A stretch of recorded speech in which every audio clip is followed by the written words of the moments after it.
Muitos do que clamam por avivamento são os mesmos que comemoram mortes, tais mortes que aconteceram dia 28 de outubro de 2025 aqui no Rio de Janeiro. Precisamos falar do Rio de Janeiro. Esse vídeo vai ser um pouco mais longo porque é um tema mais sério. Eu também não postei ele de primeira porque queria garantir que não ia ser uma opinião enviesada e sem fundamento. No dia 28 de outubro, alguns moradores de alguns complexos do Rio passaram por uma mega operação da polícia contra o Comando Vermelho e o tráfico de drogas na região.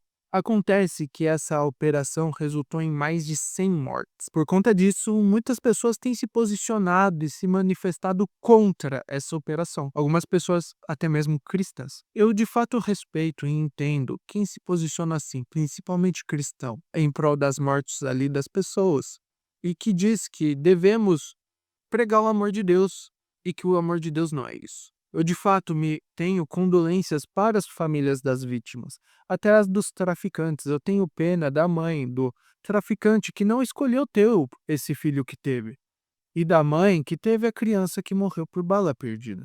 Dessas 100 mais de 100 vítimas, a grande maioria eram suspeitos. Eram pessoas que estavam de fato relacionadas ao crime. Muita inocência da nossa parte a gente pensar que existe um código de honra entre esse tipo de gente.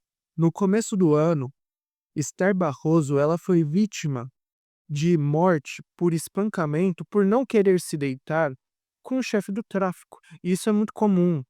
Enquanto a gente fala que a mega operação teve uso excessivo de força policial, nosso atual presidente da República, ele nega reconhecer tanto o PCC quanto o Comando Vermelho grupos terroristas, mesmo sendo comprovado com dados que 26% da população brasileira está debaixo desses grupos de narcotraficantes. Enquanto a gente afirma que mega operações como essa não deveriam existir, o mesmo Comando Vermelho, ele estava utilizando armas europeias como M4 e Kalashnikov, que são fuzis militares, e jogando bombas com drones na polícia. Enquanto a gente reclama de mega operações como essa, o crime organizado se instaura em outras esferas da sociedade, tanto no governo, como foi o caso do TH Joias no próprio Rio de Janeiro, ou até em esferas financeiras, como foi nesse ano o caso da Faria Lima, onde teve bilhões desviados pelo crime organizado, que tinham até um porto próprio. O mais interessante nisso é que, segundo o próprio Atlas Inatel,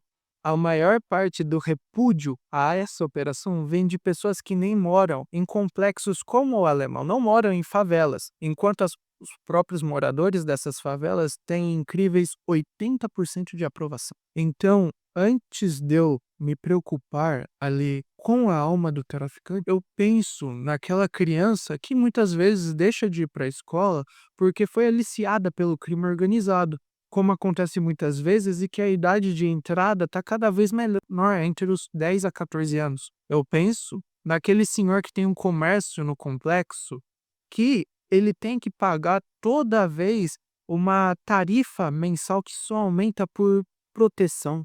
Mas proteção contra quem? Quem é que é o criminoso? No final, eu entendo. Eu de fato entendo quem fala que houve muita força, eu de fato entendo quem fala que não se pode comemorar. Eu entendo. Mas eu acho que essas pessoas também deveriam entender o outro lado da moeda. O lado de quem mora e quem passa por isso. E uma das coisas que as pessoas que falam do amor de Deus referente a esse caso esquecem é que a justiça de Deus também é uma manifestação de seu amor. E que por muitos a sua justiça vai ter sim o uso de força. Afinal, na justiça de Deus, povos como cananeus e filisteus foram literalmente exterminados por conta da maldade. E para você que fala isso e acredita nisso, eu queria deixar um versículo, dois versículos, na verdade. Salmo 58, 10 e 11. Os justos se alegrarão quando forem vingados, quando banharem os pés no sangue do ímpio. Então os homens comentarão: de fato, os justos têm a sua recompensa. Com certeza, há um Deus que faz justiça na terra. Provérbios 11:10 também diz assim: quando os justos prosperam, a cidade exulta.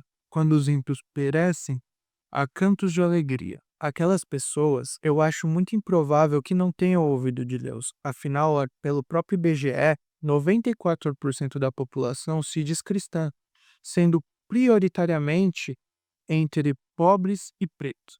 Eu acho muito improvável que até os traficantes não tenham tido uma avó que era membra, irmã do coque numa Assembleia de Deus de 20 membros que nunca falou. A verdade é que a vida não é como sintonia. Essas pessoas ouviram de Deus, só que escolheram o caminho do crime. E é isso.